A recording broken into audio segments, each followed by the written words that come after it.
And I always tell people who come into this room that I'm not here to tell you what to do with life. I'm not here to tell you, but I'm here to ignite or turn on some switch maybe, where you might be able to see something through somebody else's lens. So after the first session was over, I asked them, how do you like it? They loved it. I asked them, how often do you want? They said, once a month or once in 2 weeks. I said, why? So we can't come every week. And I asked myself, am I doing it for them or am I doing it for myself? And today, I can tell you, I'm having my 119th and 120th guest today in the last 1 year plus. And I've always done it with the intention that I want to meet amazing people and I want to learn from their stories.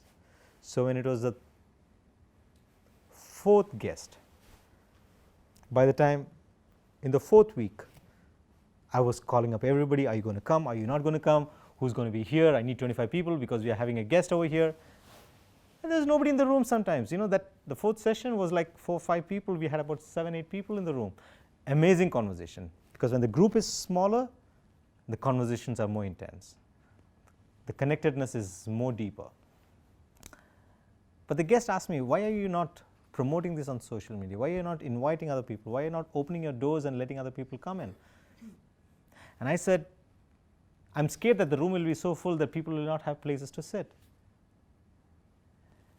Because I knew it was an amazing concept. And she said, Samir, that's a good problem to have. And I was like, indeed. So from the next guest onwards, I said, I'm not inviting anyone. The doors are open, you want to come, you come. The guests asked me, how many are going to be there? I said, I don't know. Maybe 1, maybe 2, maybe it's just you and me, and we'll have a conversation. Are you okay with that? And they say they are. Today nobody asks me mostly. Even the guests, they don't check with me or ask how many guests are going to be there or audience, because it doesn't matter. And the kind of people that I connect with, I know they are here for the conversation. They're not here because of any other hidden agenda.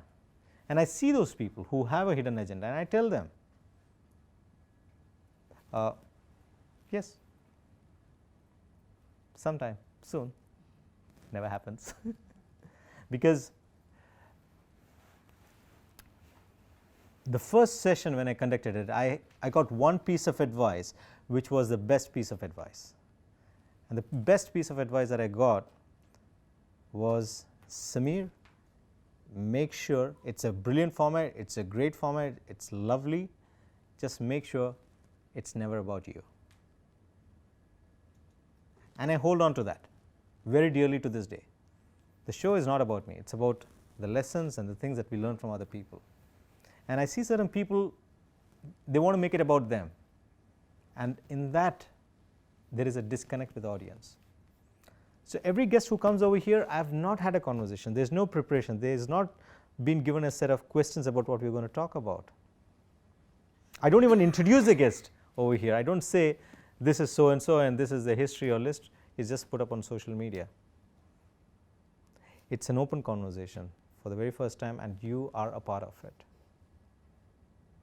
And my dream is to build communities like this across everywhere. Conversations are important. We need to have these conversations.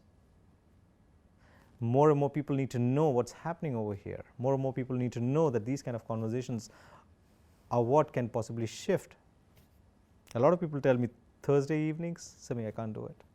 We have had conversations which has gone on till 5 a.m. in the morning. Sometimes 1, 2, 3, we have sat down and had conversations.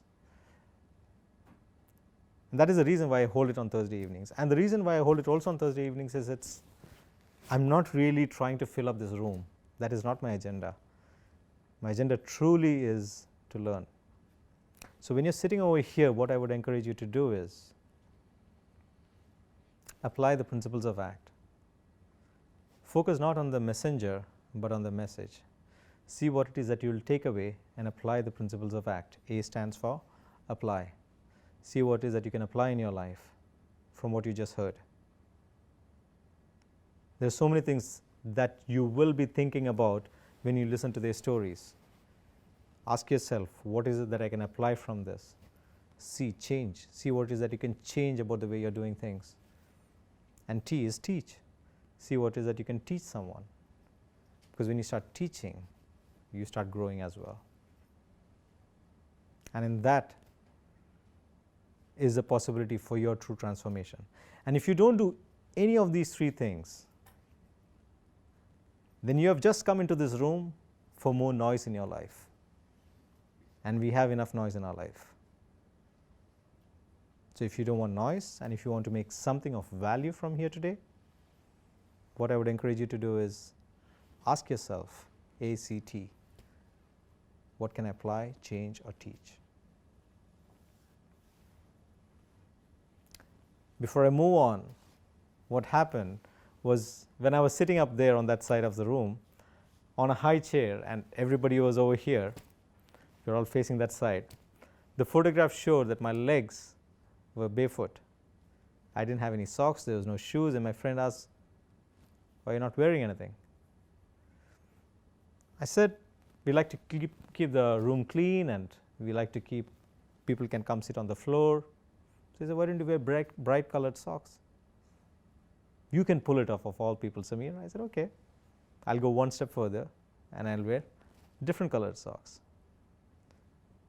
But today what it means is you can be unique and you can be different. You don't have to be like everyone else. And that's okay. When you're not trying to comply and be like what society expects you to be, when you embrace yourself, when you embrace who you are, the most simple thing that can happen to you is you'll fall less sick. You'll have less pressure. You'll enjoy every minute of life. You'll have less stress. Only because you're embracing who you are. Because if you don't, then you're trying to live other people's expectations of you. And when you live other people's expectations of you, you'll not be happy. And when you're not happy, you'll fall sick. And because you're sick, you cannot perform. And because you cannot perform, everything slides down, starts spiraling downwards. It starts by you embracing yourself and saying, I love myself. I love who I am. And I'll do what I love. So this is the backstory of Awesome Walkers. Do you have any questions? Is there anything that is, do you want to know anything about Awesome Walkers? No. I want you to tell us just briefly on how you took this conversation into the corporate world. Into the corporate world? Briefly. So what happened is I realized that every relationship that we have is a deep relationship because we have deep conversations. When people go to other public speaking events, they see that there is no connectedness. They're completely different. When they come into this room, they feel there is something that is holding us together. And I loved conversations, and I was asking myself, I told you just now, I embraced conversations for myself. I call myself a conversationalist, and people ask me, why do you call yourself that? So what I realized is the one thing that keeps people connected is conversations, deep conversations, not surface level conversations. Exactly what is missing in organizations. People do not talk to each other. What I become is a facilitator for organizations between leaders and direct reports that bridges this conversation, which connects them together at a deeper level. And the power of it is unbelievable. Let me give you one example. There was this company where we had a conversation. We were sitting over here, but 40, 50 people came into this room and we were having a conversation. It was the entire organization. And in entire organizations, when you sit like that, then what happens is there are filters on. Because there is multiple layers of leadership, you don't open up. After 2 hours of conversation, we broke out, and then one team stayed back. And that one team, they started opening up and we started having the conversation. There's a leader and the direct reports. In that we created the space of trust and vulnerability so much. One lady, she stood up and she said, a couple of months ago, I attempted suicide. She was in severe depression. For her to admit something like that, you can imagine the kind of trust that was created in that space, first of all. And she opened this up to her colleagues. Her colleagues just stood up, went next to her, hugged her, and told her, "We are here for you. You're not alone." And since then, since the very next day, what happened was people just called me up from their office and said, "We just walked into the office today morning feeling like we just want to hug everyone." Because what happened was they just came together at a much deeper level. And in that, since then, they used to have lunches at different parts of their office. They came together and started having lunches together. They started having conversations together. They started being there for each other. And when you're there for each other like that, magic happens. So that is about, it's powerful. And if you have an organization where you can actually create this, even if it is not through a facilitator by yourself, what I would encourage you to do is start having those conversations where it is not about work, but creating that safe space of trust ourselves. And when we don't see that value and when others don't see our value, we feel we are wasting our time. That was brief. Very brief.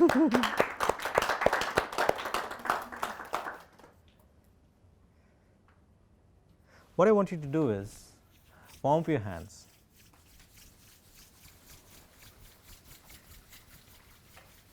When you have so much stress, first, Everyone take them apart and put them together for Mo Rahma.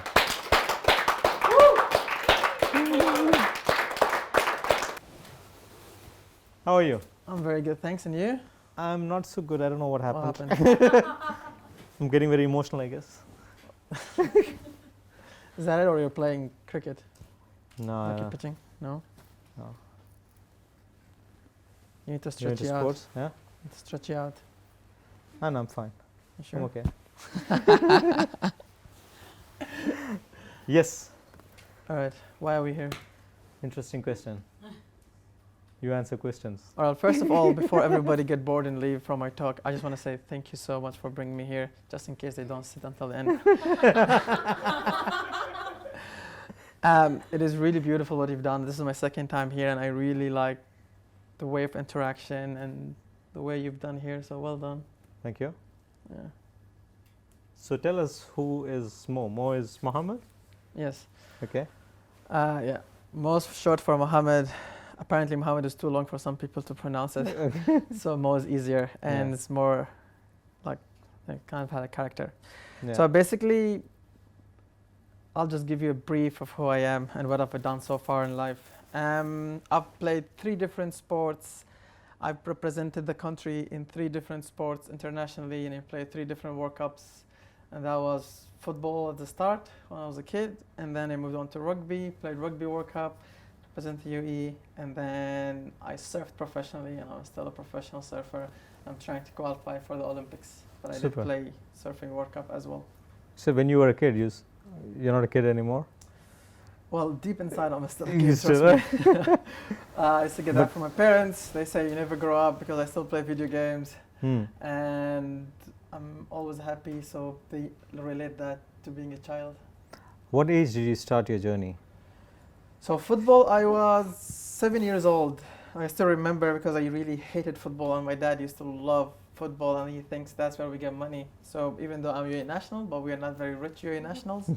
So I had to make money even when I was a kid. So football was my getaway. It was fun. It was good. Did you make money? Oh yes. I think I got my first check when I was 8 years old. How much? It wasn't that much. It was like 400 dirhams Wow. per month, and then we used to get 400 dirhams every time we win a game. and our team was really bad, so we did not get that 400 dirhams. Was that money for you or for the family? No, it was for me, purely for me. So my dad goes like, if you make the money, take it for you, because that was like kind of an encouragement for me. I used to be a bad football player. Well, I was good in the pitch, but I used to be bad in the sense of no dedication. It was just pure talent. And then I learned when I grew older that this was not the key success. So basically what I used to do, I used to get like whipped all the time.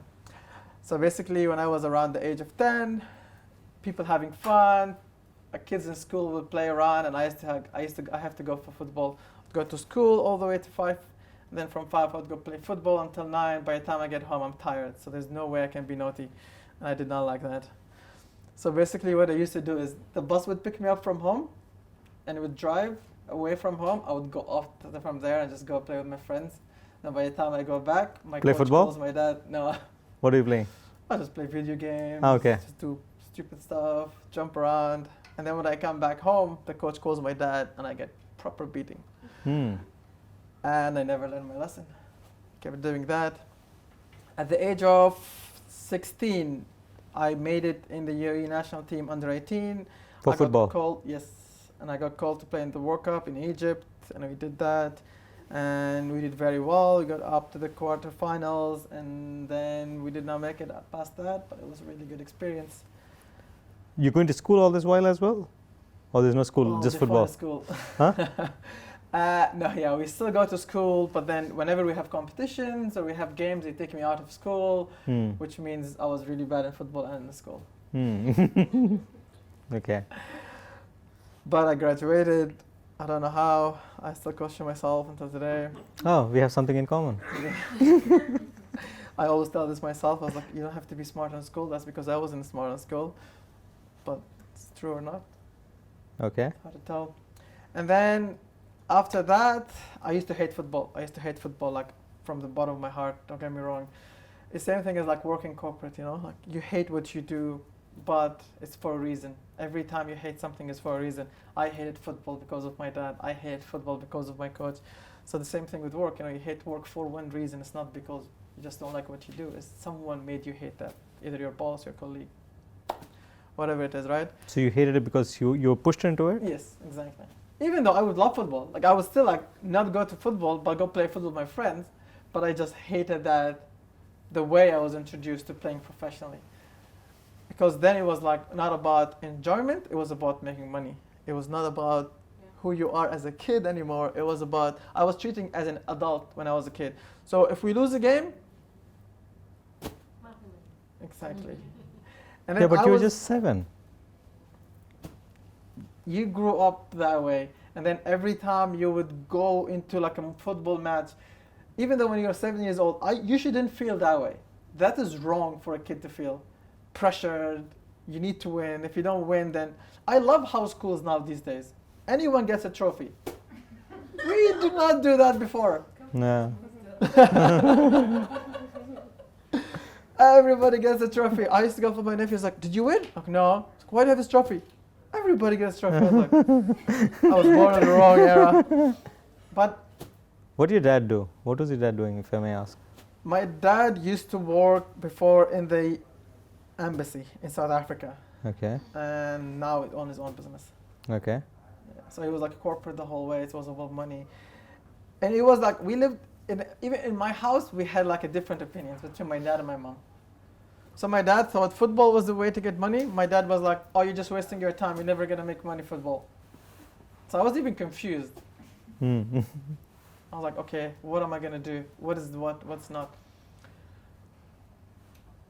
And things you realize when you grow older, right? So now today, all the kids want to be like Messi or want to be like Ronaldo or want to be whoever they want to be. The hard part is they don't know how much those people work to achieve where they are, how different they are from everybody. We all train the same. At the end, we all play equally. But who is better is the people who put more time into that thing. So when we grew old, we never knew this. I didn't know this. Even though I was playing football, I didn't know. I was like, why is he better than me? We didn't know that he puts more time. They train, they dedicate themselves more than where we are or where do we go through. And that's what happens. That's why Messi is better than XYZ. That's why Ronaldo is better. It's not because he was born with the third leg. No, he trains more than anybody else. They finish football, he goes train more. Plays again, train. Because he wants to get to where he is.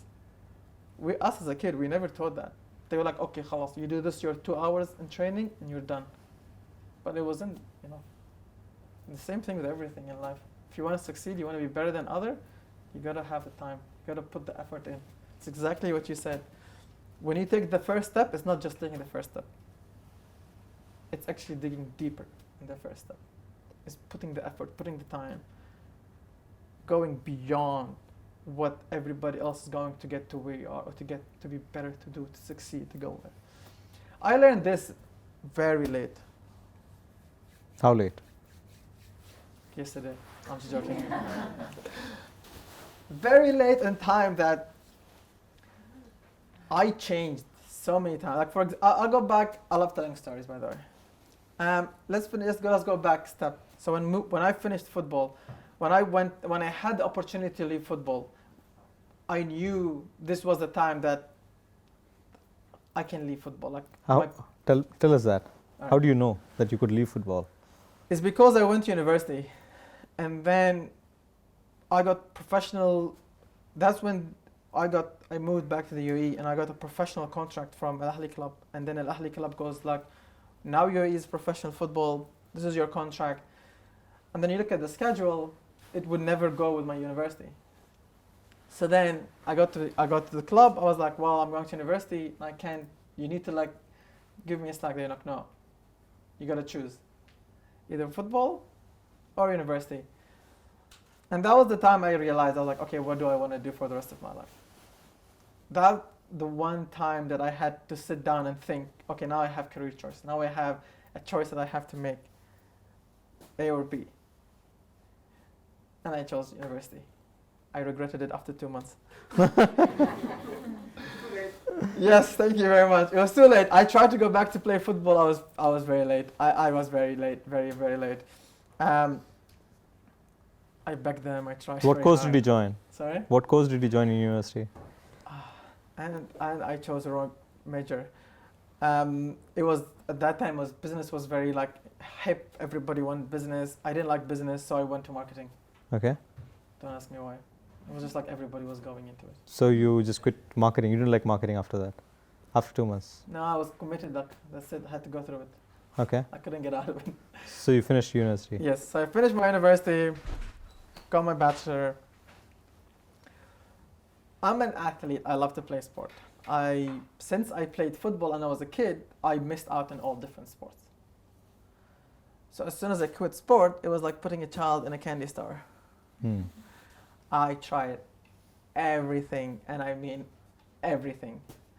From cricket to rugby. And I still remember one day, my school teacher, my university. It's all happening here in UAE, right? Yeah. Okay. My university doctor comes to me and goes like, oh, you're an athlete, you know how to play, you're fit. We're playing a rugby competition. Come play with us. I was like, I don't know what rugby is. I've never seen a rugby ball in my life. And then he goes like, oh, it's easy. I'll give you the ball, just run. You're quick, you're fast. All you have to do is get the ball and run. That was not true. You forgot to not to get caught. Exactly. See? I still remember we used to train touch rugby. It was no tackle. I still don't know what rugby was. Again, I went to the competition late, usually. It's Arab, it goes with the blood. I went in late, put on my boots, get in the game. I get the ball. The first thing happens is I got tackled. I was like, foul! And he was like, no, man, this is how he gets. I was like, okay. So I was like, okay, so it means you run faster. And I still remember, I scored like 4 tries in my first competition. I was so happy. And then, boom, I picked it up from there. I saw opportunity. I was enjoying my time. It was fun.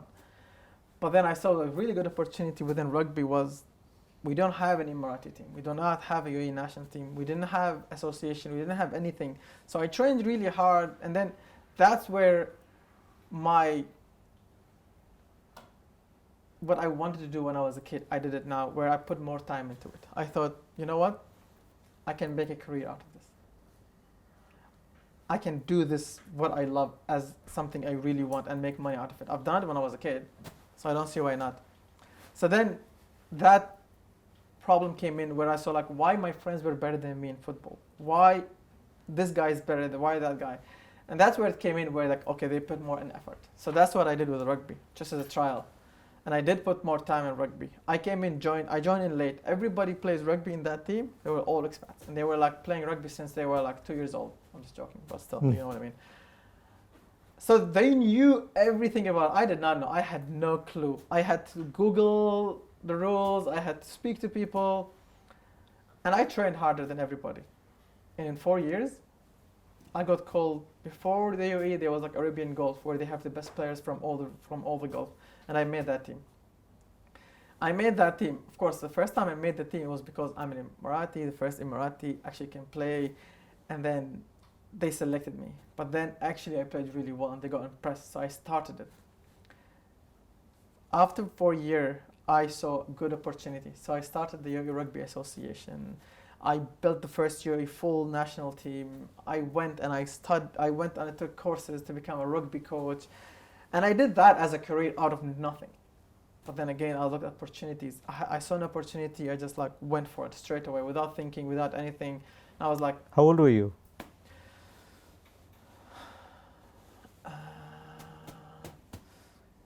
So like around like 21, 22. Okay. And you have no other job. You're just doing this full time, right? I'm studying university. Okay. Okay. So then it picked up, started the Rugby Association, became a coach, started the first full Emirati rugby team. And how did your dad take all this? He was like, my parents are like super negative. They always see. I thought you were going to say he was supportive. No. Oh, they're supportive in a way. They're like, oh, that's really nice. They come watch me. But then they're like, so what are you going to do with your life? I was like, this is my life. They're like, how are you going to live? There's no money in it. You're just wasting your time. What are you doing? Get out of it. When you grow up with parents like this, you learn how to like listen and just like let it go, you know? Or sometimes not even listen. Or sometimes not even listen, exactly. I wish earpods were invented that day, you know? Because just like have something here and listen to it. So that I would just go for it and they would tell me and I was like, yeah, I'm looking for a job. Yeah, I'm doing this. Yeah. Because my father was so much of like salary driven, all you had to do is like, see how much money I'm making. And then you don't make money for like 4 months, 5 months. And that's how I did it. And then I felt that growing, like when I was there, I learned something where like I make the best out of opportunities and invest time in that opportunity rather than let it go. So then I started thinking of like, okay, when I was a kid, it's the same thing with these days, no? When you go ask a kid, what do you want to be? They say like, I want to be a doctor. Everybody's like, oh, so cute. It's They not still do cute that? when you're 18 years old. No, it's not at all. They still do that? Sorry? They still do that? For kids, yes. Oh, for kids, okay. Yeah. For me, no, it's not cute anymore. No. It frustrates me. I was like, what do you want to do? I don't know. But for a kid, it's like, what do you want to do? It's like, I want to do a doctor. It's like, oh, it's so cute. Oh, it's adorable. When I was 18, what do you want to do? It's like, I want to be a doctor. I was like, no, you're not. You just failed school. So no chance in hell. And now, if a kid goes like, what do you want to be in a girl? It's like, I want to be a rugby player. It's like, everybody's like, whose kid is this? I never even wanted to be a rugby player. I didn't even know what rugby ball looked like. So that's when I started growing something, saying like, okay, maybe pick up opportunities around me rather than having a long-term goal of like, what do I want to be? Of course, I wanted to be successful. That was my goal. I wanted to be living, doing what I love. I wanted to do things that I really want. That was my career objective. That was where I wanted to reach. But at that time, I had no goal. I didn't want to be the best rugby player in the world. I did not want to be the best football player in the world. So then I looked at opportunities next to me. Every time I walk, I would look around, I see what's there, and just grab whatever I have, and just keep going. So that's how the Rugby Association started. And then I played in the Rugby World Cup. I got selected, playing the Rugby World Cup. I was the only Emirati in that team, even though it was called UAE national team. Where did it happen? In Dubai. So we brought the Rugby World Cup here in Dubai. Okay.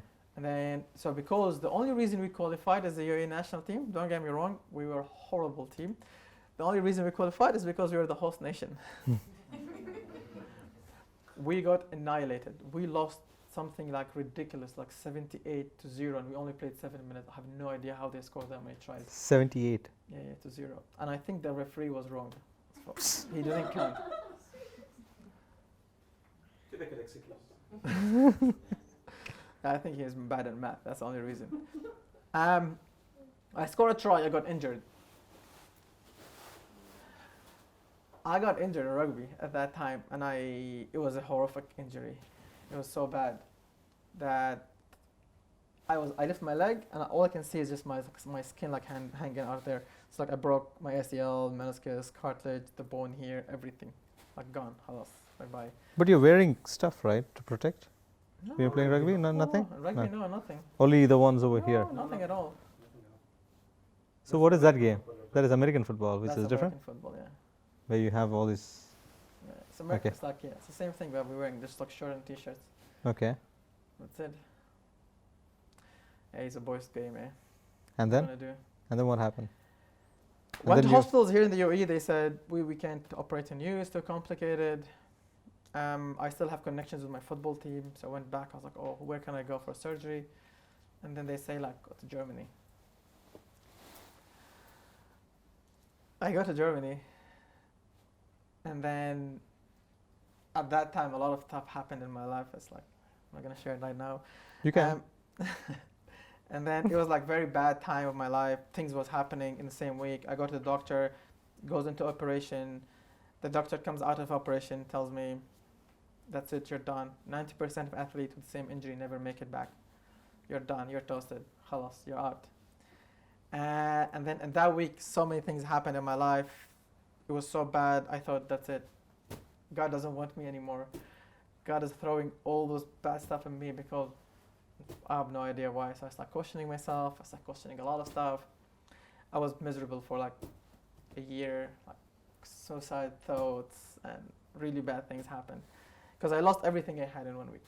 I lost my career because of my knee, like I didn't do anything. I lost people I love, I lost everything. And then that time I went to realization. I went to see like a therapist, and then the therapist comes back and say, well, the only person who can help is yourself.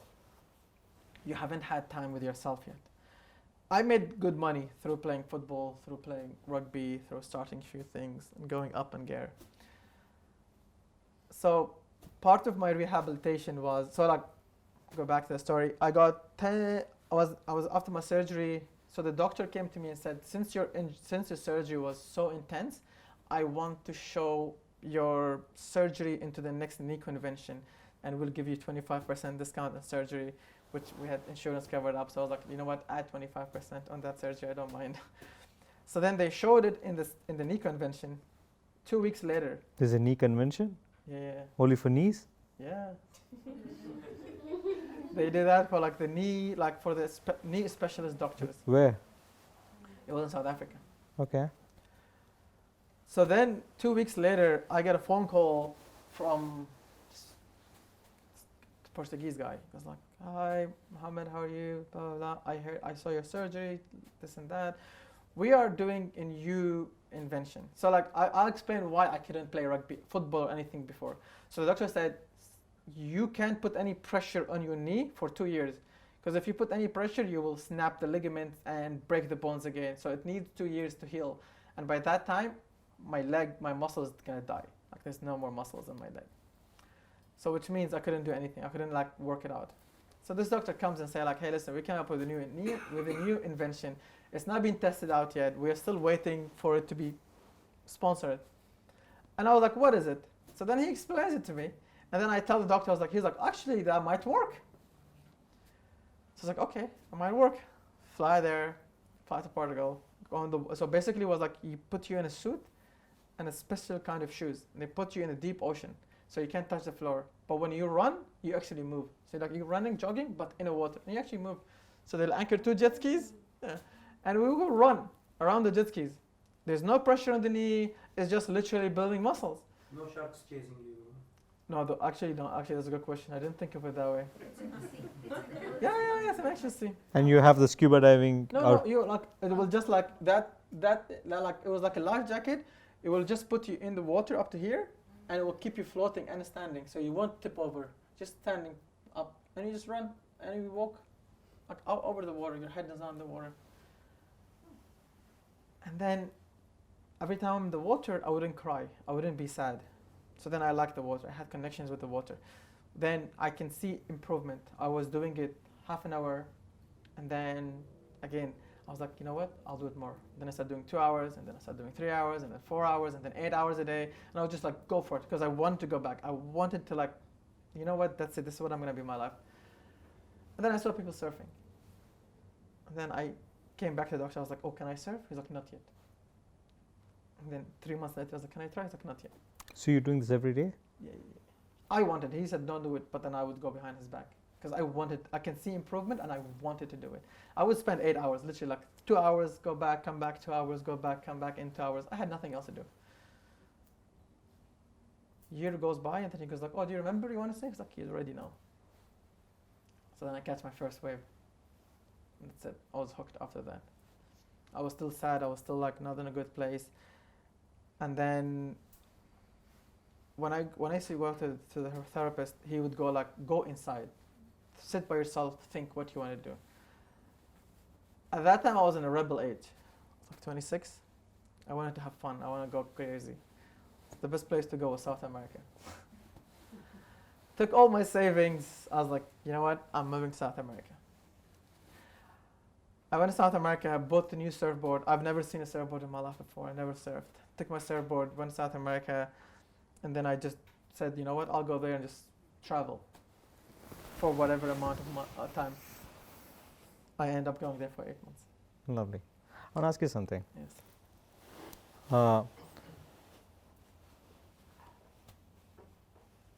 Our difficult times are a great teacher, right? Yes. The things that we go through the most. Oh yeah. I know you're not comfortable sharing what was those dark moments in that times, right? But what is the greatest lesson that somebody could take away that you could share, and you would have had amazing insights because you dived really deep into yourself, and you're in a good space right now. Yes. And you're in a good space right now because you went deeper into yourself. Exactly. And if you could share something that might help someone, because there could be somebody sitting here maybe, or they know someone who is sitting back home who they could help. Yeah. So, and I found this as the most important lesson in my life. And to share, like, if I have a time machine, I wouldn't go back and change what happened. Even if I could have changed what happened, because it made me who I am now. And I love who I am now. I'm a happy, positive person. No matter what happens in life, you'll always see me smile, even in the worst case scenarios. But that's because I went deep inside me. Because when you're sad, and when you fail, and when you, in your bad times, the best thing to do is to look inside. Because that's when you see what you've done right and what you've done wrong. This is where your true self comes out. That's where you can actually start. No one have time to sit down and think, meditate, or do whatever people call it. To think and to see who you are, what you want to be. To find your passion, to find exactly who you are, what makes you are. We're all unique. We always say this. So how do you do it? How did you do it? Or how can somebody do it? Because we hear it always, look inside, but how? For me, what I did was, I couldn't find answers by myself. So then I went to seek answers. I went to seek answers through meditation. I flew to India to actually go meet big top monks and ask them the question and say, like, why do you meditate? Why do you sit down for a week and meditate? What is the driver force to it? And I until now, there was one of the gurus came back and told me, said, why we do it is because what we find about ourselves is amazing, and we get addicted to it. And that's where we spend most of our time doing, is searching who we really are. And he said this, and he said, we all have superhero abilities. We all have that one driver or that one powerful tool that makes us unique. And that's how we find it. And then I went on a silent meditation. I meditated with big monks. And then I started going deeper of seeing like, okay, what made me, and then I started understanding how to control, how to go inside. And then it would come up of saying, okay, when I played football, what made me a good player? How did I get picked up for the World Cup? Because at that time, you never know. Like, for example, when you do a good job at work and someone goes like, oh, well done, thank you so much. You don't know why they said that. There has to be a driver force that made him or made you do a good job. So then I came down and then I broke down everything happened. When I got picked up for the World Cup, what made me go there? And then I would go back and I would like start picturing how I used to train, picturing my skills, picturing there, and then link it up when I played rugby, how I did it. When I start surfing, how I did it. Who am I? Where am I? And then just going back of telling stories to yourself and just sitting down and thinking and going back of your childhood and seeing how and where have you been. And that's how I did it. And then I see who I am. I was like that positive person, seeing things from different perspective, seeing things in a different angle, seeing things as a good things. I never see things greener on the other side. No, it's just green where I am standing. It's always greener where I am. Because you make it where you are making it. What was a big shift for you that happened in that journey for you?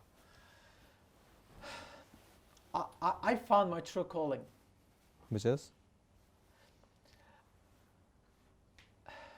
It was surfing at that time. It was the ocean. It was me, and that was a metaphorical for me going into that meditation, because surfing or any hobby is part of meditation. It is part where you zone out from the world, because that would be the only place I wouldn't cry or I wouldn't be sad. It was in the water. So then I would spend 8 hours, 9 hours, 10 hours in the water, because then this is my escape from the world.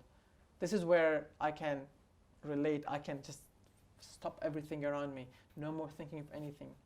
This is who I am. This is what I want.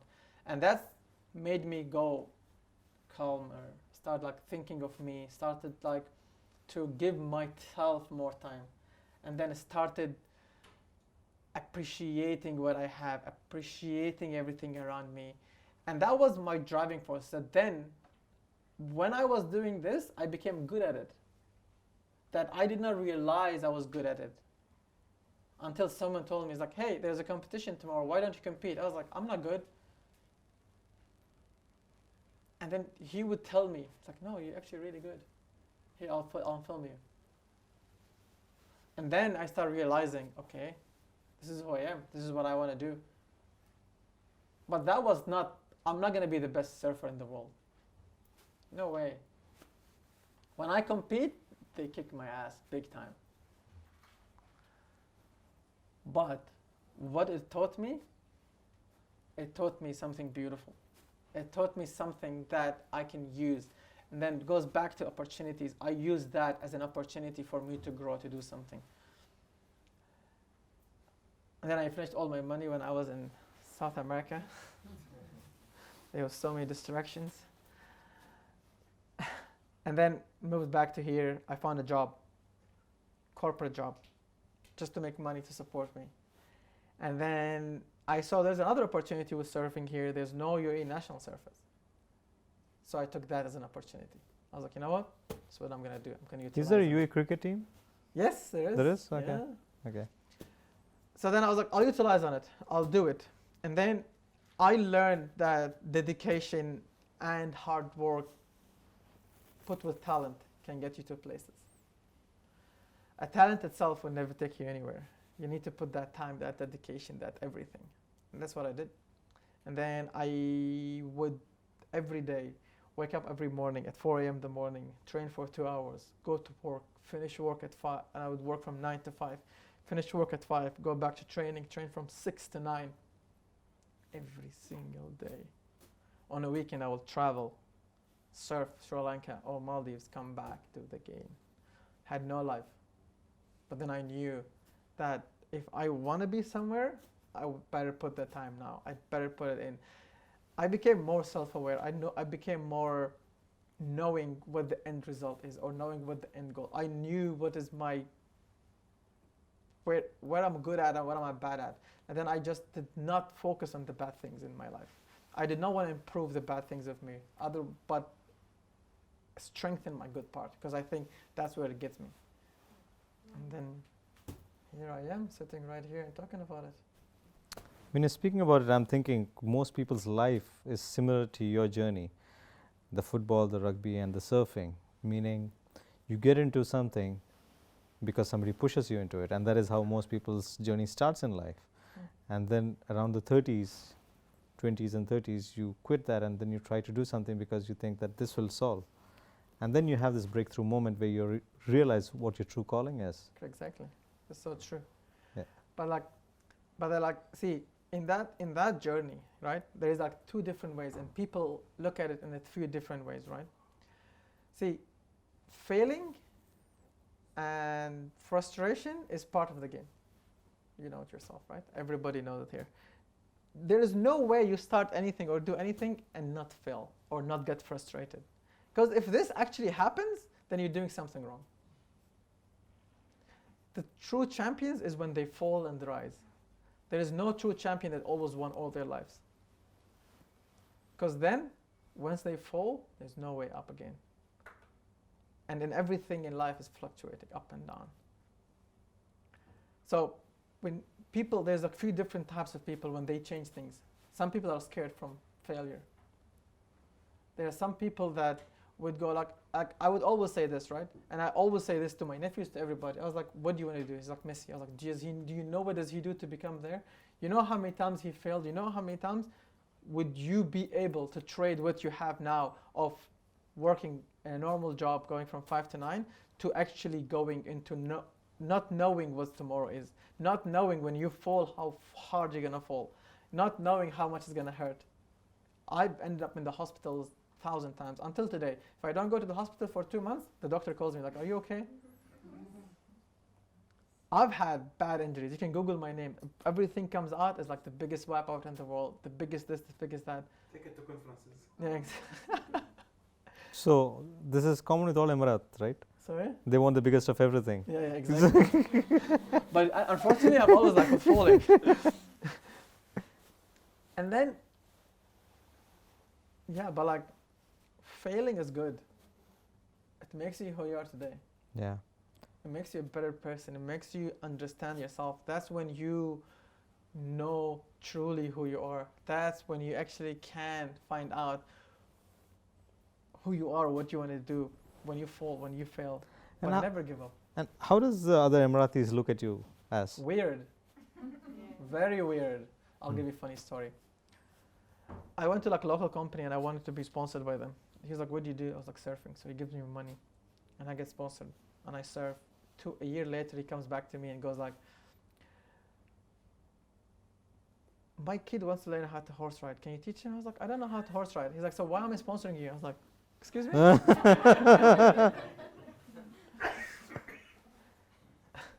They think that whatever I do is no future, no potential, just wasting my time.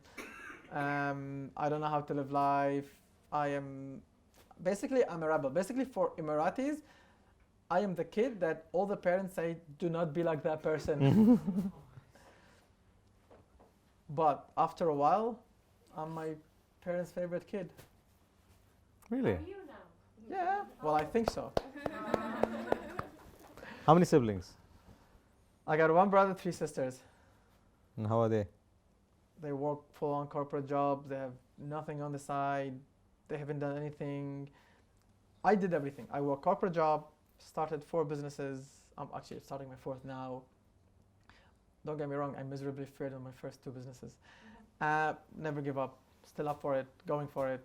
I'm a professional athlete, compete, travel around the world. My surfboard took me to like 65 different countries. I've done so many things that none of my siblings done. And they have more money than I am. Okay, I could with that. But they never got pushed into football or anything at the age of 7? No, because my brother was the oldest. and he was the trial. You know, like always your first kid is the trial kid. You know, Trial like, it's kid, the yeah. First time you eat, yeah. So he was the Yeah. precious one at the start, and then it was all girls, and then my dad like put all his hopes on me, Okay. and I failed every time. No, but like I always plan in the future. I know I am broke. I know. I always wear shorts. My parents doesn't like that, but then they get accepted after a while. I learned that the hard way. That like if you keep doing it because they love you, then they give up. You know. Yeah. We always go to restaurants, and my dad makes me sit like 2 tables away from them because I wear shorts when I'm going out to restaurants. I'm You joking. always wear shorts. You don't. Yes, I actually like, you want to hear something funny? I moved to Ireland. I moved to Ireland for a documentary for big wave surfing, and my parents came and visited me in Ireland. And my mom was so happy. You know why? Because finally I wear jeans. Because It's so too cold. there. Yeah. She was like, "Oh my God, you should live here." I was like, "Why?" So you never wear the kandura. It's the costume for Halloween I do. Okay. No, I still do for work. Okay. So you go to work now. I need to make money. Okay. I'm broke. Okay. So that's good money. But it's to help me. So I'm trying to qualify for the Olympics. And I'm starting my own business, which is not doing very well. I started 3 businesses, and none of them did very well. What are those businesses? So I owned a guest house in Sri Lanka, and I own a guest house in Bali. And then I started like a business here in the UAE with my brother. And I always blame my brother for it. Why didn't those businesses work? Sorry? Why didn't those work? What do you think? What do you learn from them? I was young. I did not have time to spend on it. I was just like neglecting it. I started it. It was a good idea at the start.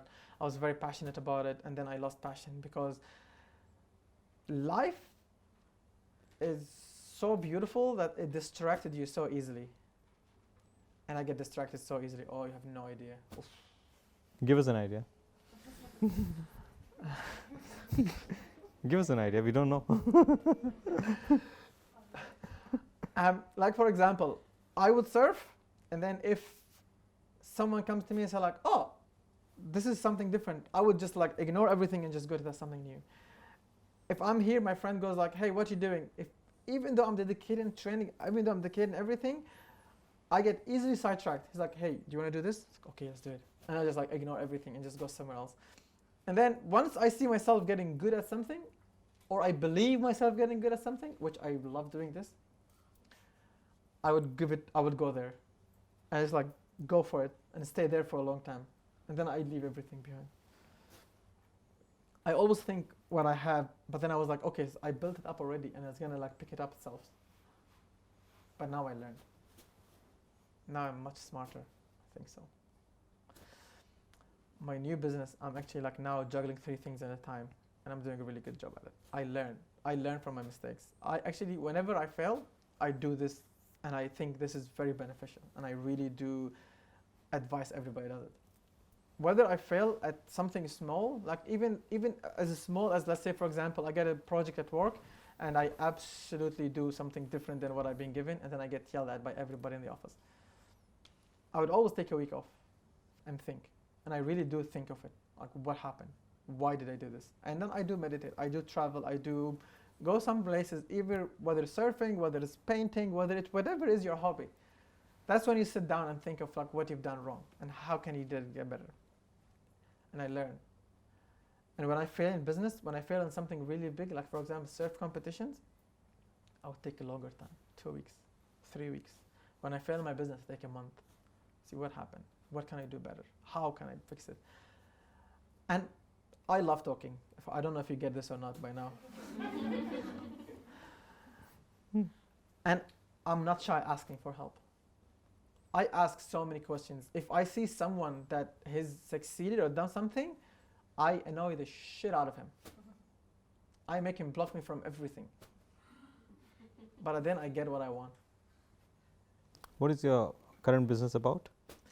Clothing brand. So basically, it's beyond clothing brand.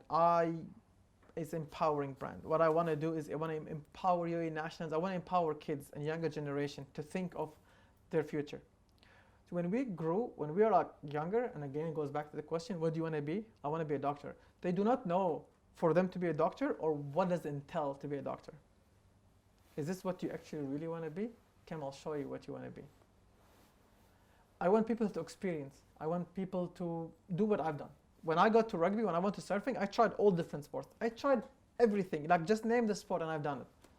I hurt myself, injured myself, but I only knew if I like it or not is when I tried it. Unfortunately, up until today, schools and universities and everything is like when my dad goes to school. And my dad now, I think he's 80 or something. It's nothing changed. I still go to school and do some talks. It's exactly the same thing. I swear to God, it's the same chairs. It's ridiculous. Now they only introduce iPad. I was like, what's the difference? Entering iPad, but you still have the same curriculum. And they still get out of them not knowing what they want. So basically, I'm creating a clothing brand that I want to have a message behind. So I want them not to wear it because it looks cool, which it looks really cool, by the way, but it's for the message that's sending. So I want to be more of an empowering brand. I want to sponsor kids. I want to, like, if a kid wants to skateboard, I want to show his parents, actually makes money. If you want to be a professional gamer, it does make money. Now we are in abundance life where everything you do, it makes money. Taking selfies makes money. Yeah.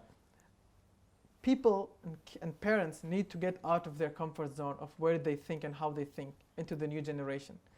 If you think doctor is the only way to make money, you're wrong. If you think being a lawyer is the only thing to make money, absolutely wrong. Sure. There's so many things, and this is what I want to do. This is what I want to do, the brand. So I want the brand to be empowering for kids, younger generations, everybody. And this is what I'm starting now. Amazing. Questions?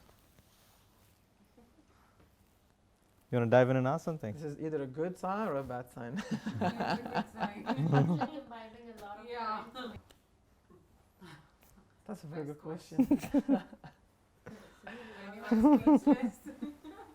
Can I ask you something? If looking backward, were you running away from something or were you running towards something? From the question that Samir started. I was running towards something. But at the same time, I felt sometimes I would be running away from things. And that would be a parent.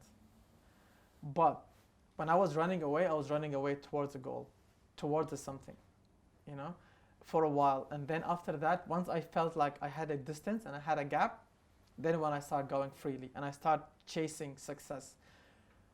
But halfway through, I changed my perspective. It's because what life threw me during that run, the hurdles I got in that run made me shift from going to success into empowering people, into like, because I wish I knew what I know today.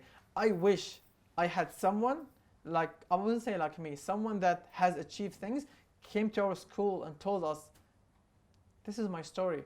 People relate to story. People relate to success stories. You can't just say, oh, one day you can be an astronaut if no one has ever been an astronaut before. You're like, you're crazy. But once it's happened, then it becomes easier. Then it becomes an abundance. Then it becomes something I can get it. What do you think is the best thing that has happened to you in your life? That week when I lost everything. Which one? Oh, okay. What I see, I don't know, but if you see it that way, but I see the best thing that has happened to you in your life is that your parents pushed you into football at the age of 7. Because if they hadn't, you would be like any other Emirati. True. You wouldn't be that child who were fighting and trying to discover yourself. True. That's true. That's actually a good one as well. Hard to accept, huh? I don't want to accept it. But then you can't do it. Right? Yeah. Because if they treated you like everybody else and allowed you to have that childhood, just one of the many. Correct. That's true. Yeah, but like I turned so many difference. Even till today, when someone asks me, "What's your business?" they all think I had a coffee or a burger shop. As soon as they say, like, "I own a business," they're like, "Oh, it's a burger shop? Or it's a coffee shop?" It's like, no, actually, it's a guest house, Sri Lanka. Everyone goes like, "What?" You just now shared about going to schools and speaking, and if you're a child and if children could hear or listen to these stories, they could be better prepared. I think as a society, what we try to do always is try to protect our children from failing. That's wrong. Right? That's 'Cause- so completely wrong. And also, what's worse is this: is when someone falls, everyone's like, "Oh, that's even worse."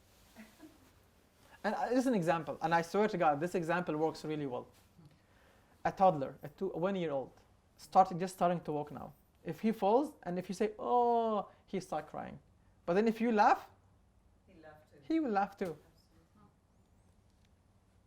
So let everyone fall. Exactly.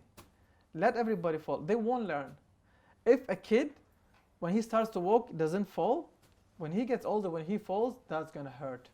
It's going to hurt so much.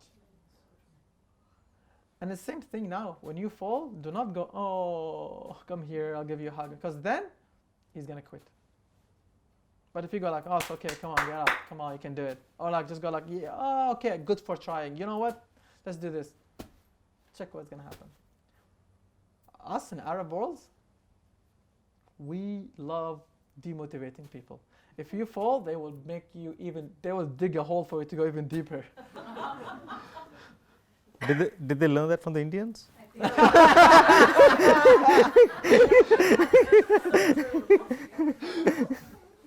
It's always, but it's always like this, right? If I go back home, I was like, "Hey, Mom, I won the trophy." She's like, "Oh, but Majid from this family, he won." I was like, and she doesn't say this to like make me, no, she means it. Like, he's like, "Oh, so what?" Like, actually makes you feel, I was like, okay.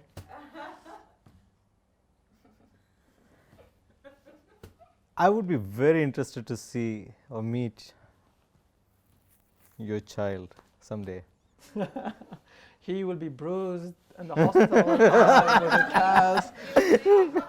He was saying how he wants to put like a skate ramp on his roof. Okay? And I was like, what about if you have kids? Like, the kids are going to just skate off the It roof. is for the Okay, kids. they'll learn. I'm like, what do you mean they'll learn? Like, flying off the roof on a skateboard? He's like, yeah, it's good if they fall off the roof. I'm like, I don't know. His kids are going to be With monkeys. You're married? monkeys. Yeah. You're married? An armor. No, not yet. Okay. So if someone's looking or watching this video, Yeah. they should know this is what is coming in. But yeah. Yeah. So sorry. surfing is not something that you can do for the rest of your life, or No, is no, it? I'm not even good at it. I'm not even good at it. I'm not good at it. I get my ass kicked every single time I compete. Trust me. I try hard though. I really do. I am now ranked. But is that what you tell yourself always? I'm not good at it. No. I actually am not good at it. Huh? I am actually not good at it. Yeah. You tell that? Do you tell that to yourself? Okay, but I like opportunities in life. Okay, so this is a different scenario. See, for you to be a good surfer in the world, it's a different. What's a good surfer in the world? You know, like what's on the a board. good surfer? Stay on the board. Okay, yeah, Not I can do that. For me, yeah. I don't know. I couldn't move ahead with the conversation before. On surfing? Ah. No, it is a different question. Okay. See, now you say I'm not good at it, right? So this is you are telling yourself. Yeah. And then you say, for example, you achieve something, you go back home, and you say, "Oh, I won this," and then you get that.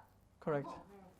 So, I don't know. See, now I'll explain. You know what I'm saying? Yeah, with surfing, it's like walking. See, it's like walking. It's something you get better at it while you go. When I compete against people live in Hawaii. People, their houses is in front pipeline. Pipeline is one of the best waves in the whole world, and they've been surfing there since I was 6 years old. Oh my God. And now they are like 25, 26. There's no way I can compete against them. Again, goes back to the question, is like, when I say I'm not good at surfing, I can stand on a board, I can do the tricks, I can do everything. But I can never be in the top 25 in the world. I can never be that because they grew up with it, their parents used to surf, his grandfather used to surf, his grandfather invented surfing. I'm just joking, but you know what I mean. So it is hard to compete against someone who did this all their life. And I only started it 6 years ago. Where I've achieved, it's incredible. That I become a professional, I get paid doing something, and only doing it for 6 years, where people have been doing it since they were a kid and they still don't get paid for surfing. So define good. You have a different standard. Okay. Now goes back to your question. Going back to the Olympics, goes back into opportunities, and this is what I learned. where I look at opportunities where in my hands rather than in the future. So again, I would never be the best surfer in the world. My future is not to win, but I wanted to make a name for myself. How do you get sponsors? It's a good marketing. You know how to sell yourself. Okay? And look for opportunities. I'm from the Middle East. How many surfers in the Middle East? None. Exactly. That's a gateway for me to compete in the Olympics. Do I have to be good at it? Average, you have to. Exactly.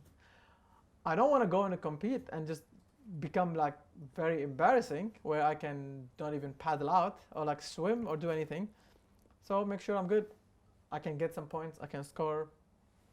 I am now, and then I do it, and then we go progressively to the next step where you can see, okay, how can I go into it even though I'm not good at it, or like I'm not the best at it, or I cannot compete. So then I thought Asian tour is the best way for me. If I compete in the European tournament or I compete in the world, like I'm in the world now currently ranked 105. Wow. Not bad. Thank you very much. And you're complaining. Thank you Nice. And in Asia, I'm top 6. I need to be top 4 to qualify for the Olympics, so I'm very close. Wow. Nice. Why don't we? There are Let me just layers and layers of opportunity. You really look surf in between the lines. There's so much of opportunity. Because I can easily lose my Olympics if I was still living abroad. Because I lived abroad for a while. It's because to pursue, and I made things work for me. I didn't have money. I wanted to surf. There's no surf here. I found a job that I can work from abroad. So I got a job with Etihad where I can be a country manager in a different country. I have certificates, so not just like an athlete. I actually like completed studies. So then I made my work use me. I used my work for me to achieve something I want to do. So then I went to Emirates first. They said no. I went to Etihad. They gave me the job in Australia. It was my first posting. I went to Australia. I lived in Australia. Surfed every time. They liked my work. I showed them that I'm a reliable person. I'm a reliable worker. When they moved me back, I was like, you gave me to LA or I'm going to resign. So they, okay, here you go. So they gave me LA and then again surfing.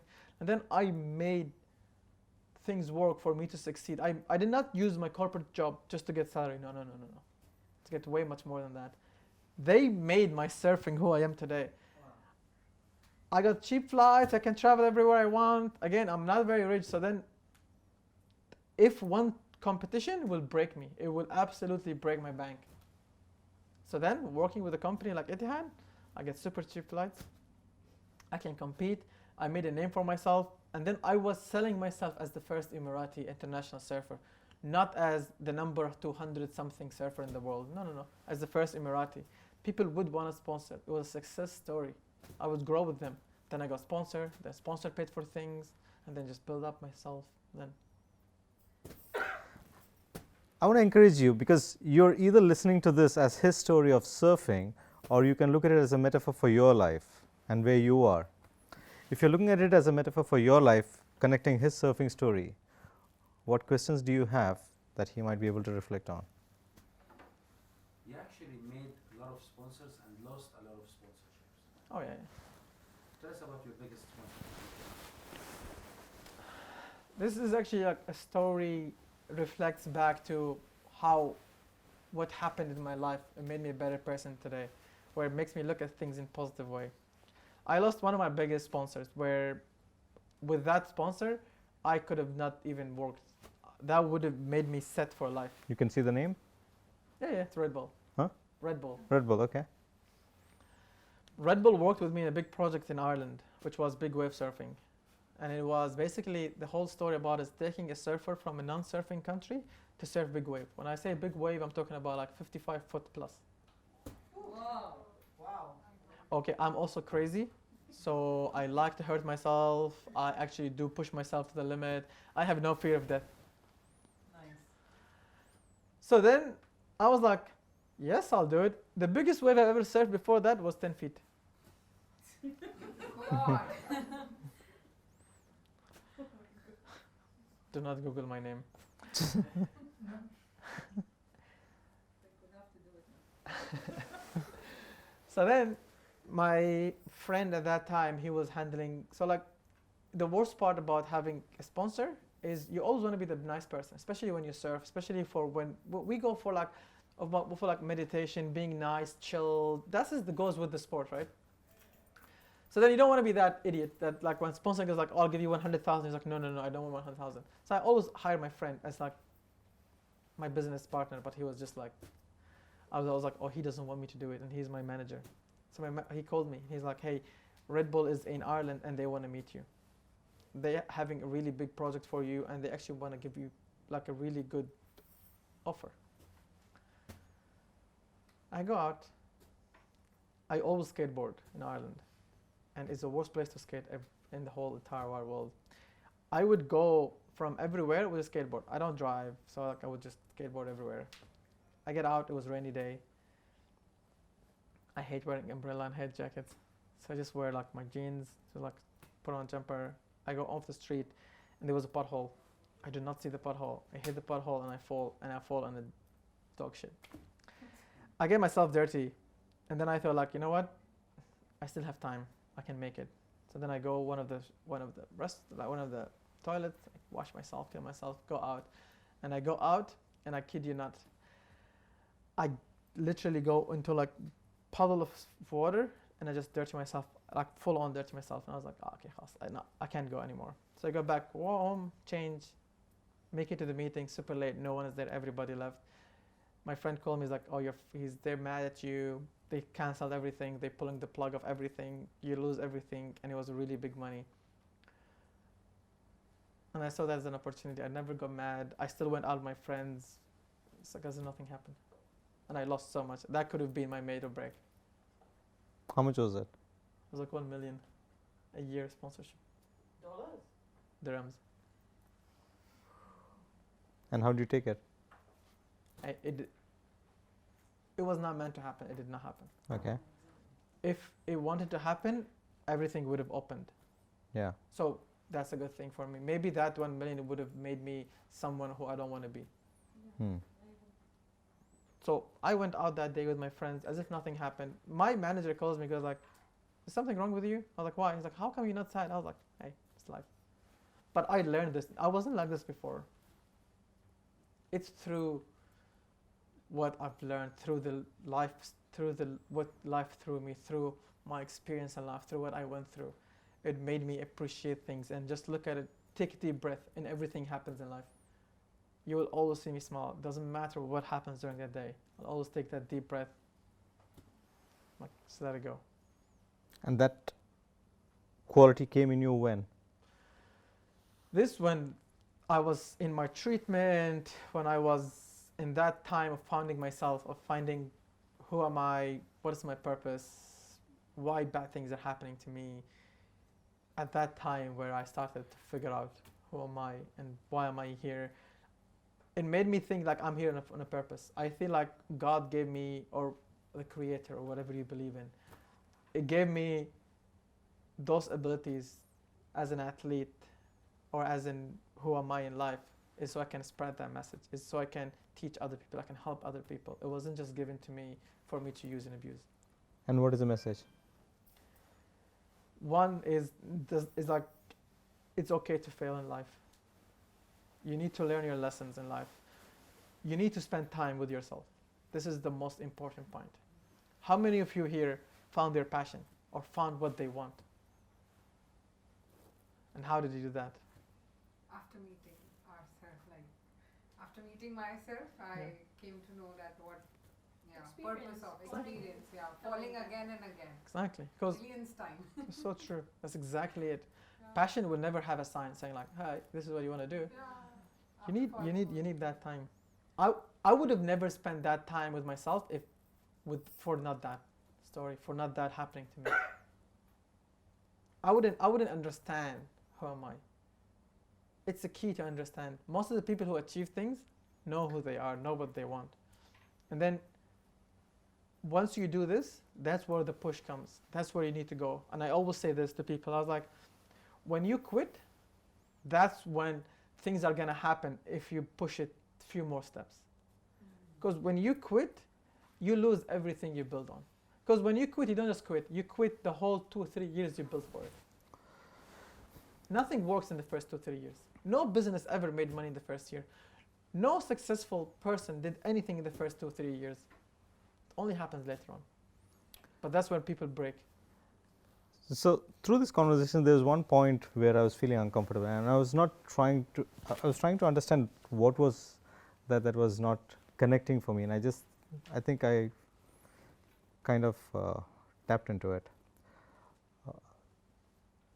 because that 1 year where you went through that, whatever it is, you're still not able to openly share about it. True. And that means there is still resolution for you to work upon within yourself, because you still see it as a part of you that you just cannot let go. True. But And I'm not asking you to share. I'm not No, telling no, you no. to say anything. But it's just reflecting. It's just Yeah. that it is when we let go of that, when we say Yeah. it is an experience and it is something that just happened to that Mo, yeah, not this Mo, yeah. and it's okay.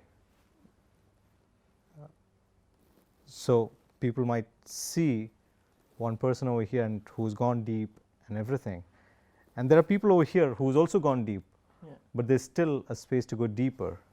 Was the message that I just got from this. Yeah. That's true. But then, like, for me, it's a bit sometimes like, it's not about like not letting go. I did let go a while ago. I did let go, and it's not that far ago as well. You know, I think it would be like 2 or 3 years, but I'm still not feeling very confident and comfortable going to that place, because it is always with you. For me, it shocked me. I was too young to handle this. I was very young. My parents did not understand it. I had no one to talk to. I had to deal it with myself. It was so hard. It was so traumatizing. It was for me, at that age, I felt like, no way. No way. So now, and I only let go. So now you're going to leave this room without telling us. Yeah, This- so you're making it up. I'm telling you, he's forcing you indirectly to reveal that truth. And you're hyping it, now we have to Yeah. ask you, what the heck is that? Okay, I don't mind sharing.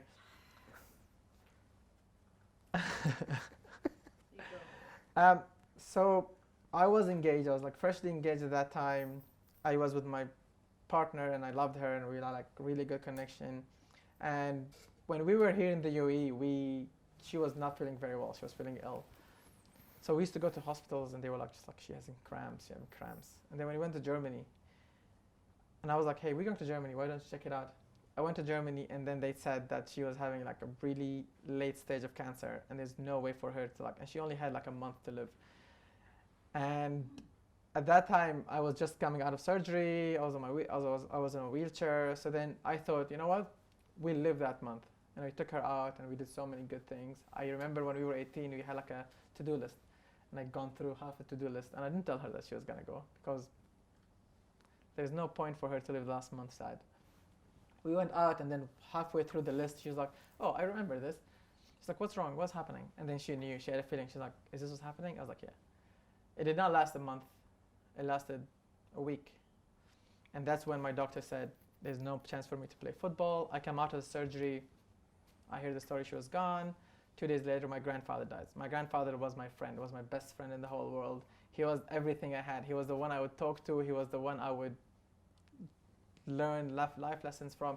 He was like my dad and my mom and my friend and everyone. So, yeah. So I lost my leg, I lost my grandfather, and I lost my love of my life, and all literally in a week, less than a week. And then I had like, there's no point for me living. I was like, I literally had every door closed in my face. And I was like 24. I didn't know how to handle life. Knowing what you know now, when something like this hits, how would you have wanted to face that situation? Well, I hope it doesn't happen to anybody here.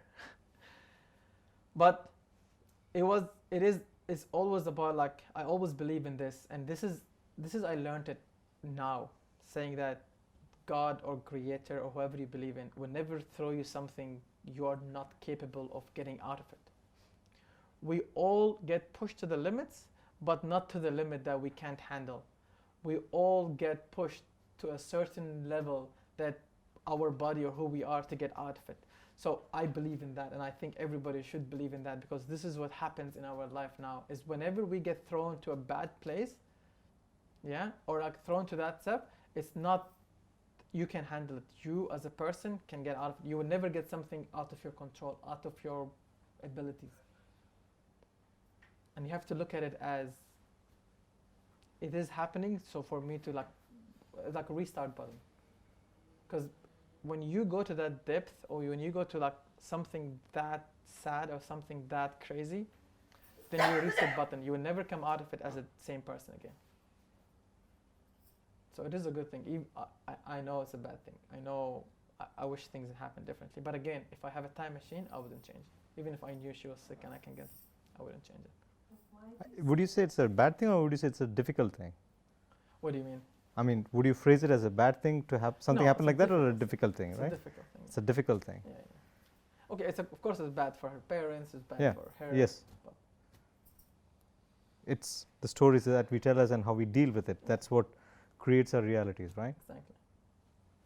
Yes. You said that God doesn't give you things that you can't handle. Why did you say that? It's because, You lost everything, yeah, and yet you're saying that. That's incredible. yeah, but like, Where did that resilience? because I could have gone so many different ways.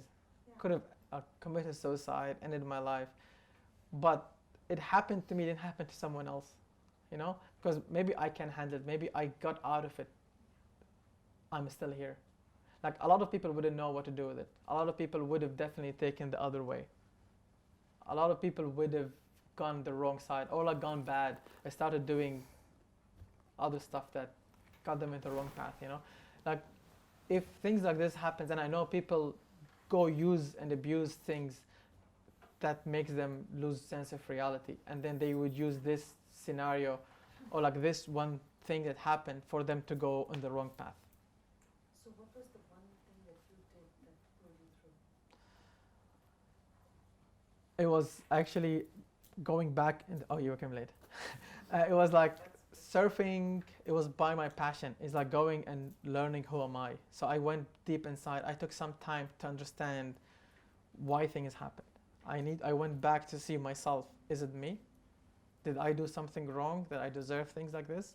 Or what happened? So then I went in more understanding of me. I started spending time alone, started spending time understanding who am I, understanding my strength, understanding where am I in life. And then I did that through surfing, because the only place I would zone out from the world or zone out from all the distractions and not me crying was surfing. And that's how my surfing career started, because the ocean, I connected the ocean so much, and once I am there, I forget everything, but just focus on myself and focus who am I. And that's how I got better understanding of who Mo is. So is that how you let go as well? Yeah. From what you shared, I just want to reflect. From what you just shared, I just want to reflect about reflection, about relationships. We all hold a cup which we want to be filled by other people's love and caring. And you were getting that from 2-3 people who just got taken away, True. including your sport, which you loved. Exactly. And your cup started becoming empty, and you couldn't find anything that could fill in that, and that emptiness started weighing on you, Correct. and that got heavier and heavier. True. And the fact is, when you realize that cup, then you went into therapy, or you started seeing that. There's a beautiful metaphor that I recently heard where instead of allowing other people to fill your cup, you fill your own cup so much to the brim. So you found surfing, which started filling your cup, and just started raising the level of yourself, feeling good about yourself and everything. And if we can fill that cup ourselves in some way and allow it to overflow, then it will spill over to others. So true. I mean, we can do that. Yeah, absolutely. I agree with you. Then 100%. the ones who needs to come and fill, when they come and fill, it's just overflowing. So true. Yeah. But that's what they say, no? People feed on positive on like people positiveness, on people's positive energy. You can tell in everywhere you go in a room, if someone is like that, having that positive energy, you see like it's starting to like, Yeah. like goes around. Yeah. And I find this cup metaphor, this any relationship that we have with anyone is being filled by somebody else, and we like people because they're pouring into our cup. True. That's actually a really good one. Yeah. Right? That's so true.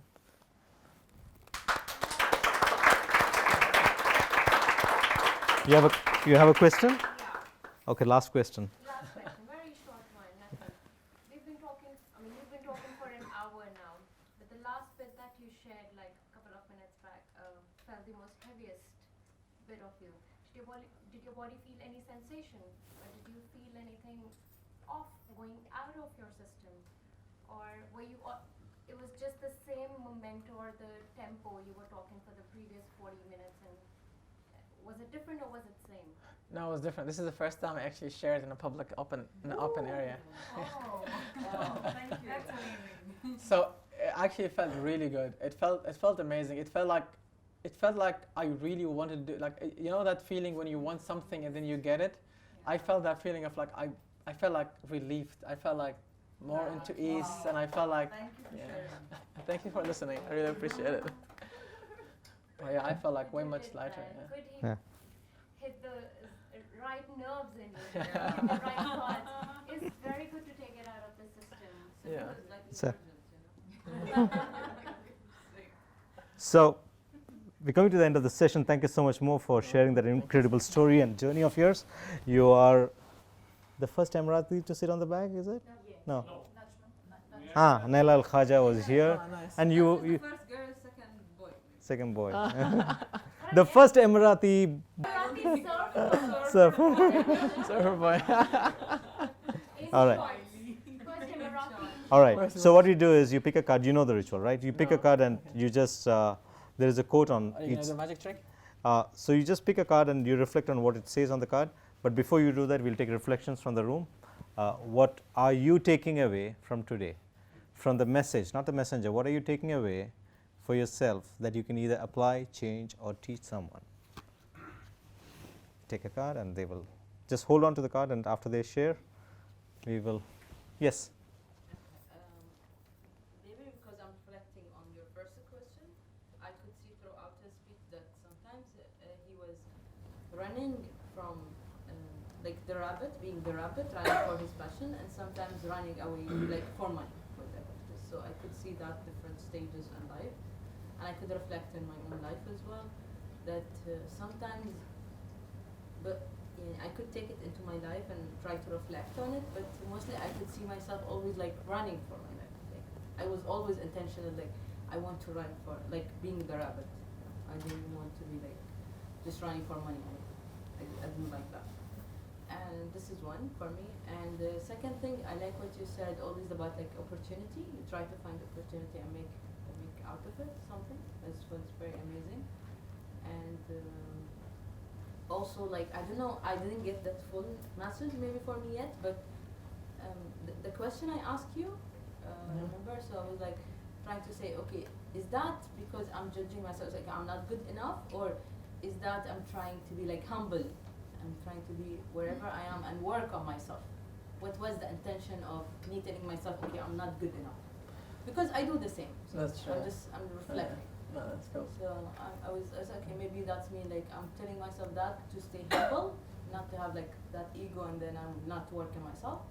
So that's my reflection. Thank you. Thank you. Nice. Thank you so much. I came late, but I still got everything you said. Thank you so much. For me, it was find your passion, live your passion, and make your passion pay for you. Lovely. Because not everybody can do that, and you know, you've summed it all up. I mean, you got into Etihad, you looked for the right opportunities, you made that happen. You made sure that your passion, you didn't leave that for corporate world and for money and whatever, you know. And that is a very beautiful connection, and very few people can do it. So, wow. Thank you so much. So we had a guest before, quite a while back. She said you always have to ask yourself two questions. She gave a speech speech, and then she realized it was a very beautiful speech. And this one, she said 2 questions. One is, what's the purpose of your life? And you can find this by doing different things and failing. So when you fail, so you'll realize what you're good at. And another question is, I forgot, but the answer was, what's the purpose of your life? Two things, two ways to find it is, do as many things as possible so you fail and you learn from it. Second one is help another person, help others, one way or the other, because that's when you realize what you are capable of as well. True. And today, I started coming to Awesome Walkers last year, I think this time, October, and when you first time hear some stories like this, you're like, okay, somebody's become famous, you're like, yeah, whatever, fail, but now they're famous, you only see that bit, you only see this one, and you're like, yeah, fine, no problem. But I think it takes a mindset shift as well. So right now when I see it, I'm like, yeah, you see the struggles behind it, which everybody kind of misses it. They're like, yeah, this guy, he's a surfer, big deal, like he's already had it on his plate. But it's not that. When you see this other thing, you're like, yeah, there's so much, So for me, that many of the times I'm scared of trying anything new, because I already predicted it's gonna happen, it's gonna fail, and it's okay. So you don't even attempt to try it. But I think your example was it's okay to fail, which you already know, but kind of it's a reminder all the time. That's true. What many people nowadays keep telling that when this kind of platform is there where people kind of discuss what their whole journey is about, you kind of see that thing behind it. Like, okay, so it happens to everyone, and it's okay. Beyond that, there's something. That's Thank you. I will share with the world that Edison is not the only one who failed 1,000 times. So, yes, I witnessed, I've seen someone who failed hundreds of thousands of times, small, in different skills and different levels, yet he survived and he's sharing it with pride. Happy to have you. Thank you. Thank you. Yes, anyone? Yes. Always think positive and never give up. Thank you so much. I really appreciate it. Thank you so much. Yeah, I'll apply.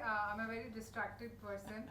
So today morning only I was cursing myself that every morning I'm making a 10 to-do list and I'm doing 20 other odds. That 10 is still pending unless and until my boss is in At least you're town. doing the other 20, Yeah, so talking to people, chatting with them is my work. So it's okay. I'll accept from today. I'll accept myself. It's okay to be a distracted person, because today morning only I was cursing that I'm good for nothing.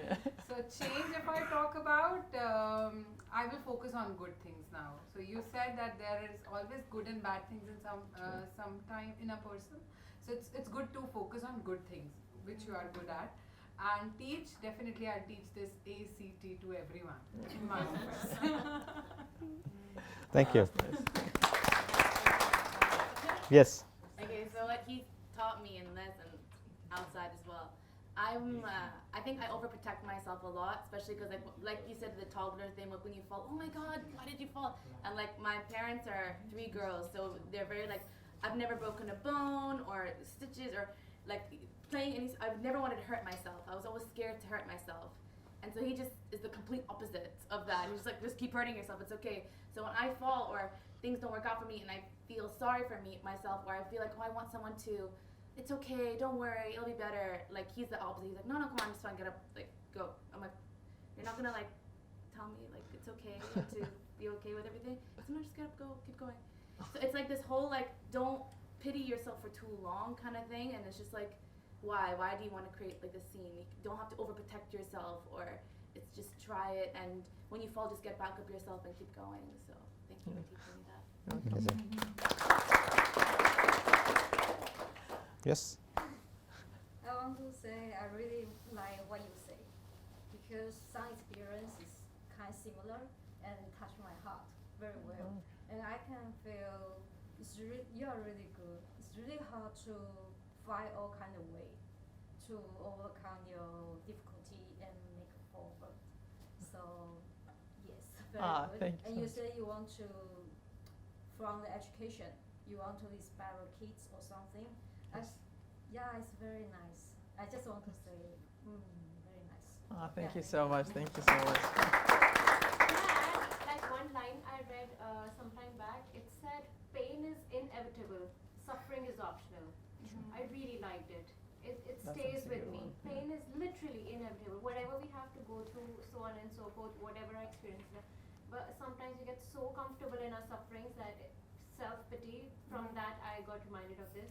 And I'm like, it's okay, now stuff has happened, now this is what it is, and this is how dull my life's gonna be. So kudos to that you didn't choose suffering, and we shouldn't choose suffering, ever. So, yeah. Lovely. Yeah, thank you. Yes. What does the card say?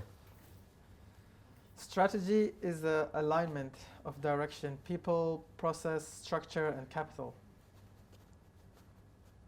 For someone who established 4 businesses, I think this suits you very well. How do you want to reflect on that? With respect to your life and how you have taken decisions. Yeah, it was very heavy. A strategy is the alignment of direction, people, process, structure, and capital. Yeah, but exactly. This is like some of my life actually. I thought so too. This is exactly where it's like. In everything we do, you know, these are the key elements, because are the key if the thing like in everything we do, right? We face like we need to know those things. Like I always say, go back to like if you go like to like the alignment of direction. So you need to know where you're going. You need to know what's happening. People, whether it's good or bad, you always have people in your life. Whether they are like in a good thing, they're helping you to get to where you are, or they weigh you down. It should never, never, never go against. Can I give you a... Yes. Imagine the 7-year-old boy. Yeah. And see all the alignments. Exactly. Everything is weighing me. Right? So people, your parents, capital, because you didn't have money, your parents pushed you into it. Process, structure. Yeah, that's so true. Everything was failing in that alignment, because of which the outcome was also not a good one. Correct. That's exactly true. Yeah. And it is exactly how we go in life. It is so true. And it's exactly how I gone through life. And if anything is out of alignment, a lot of people, they get things out of alignment and expect things to fall in place. True. And they wonder why.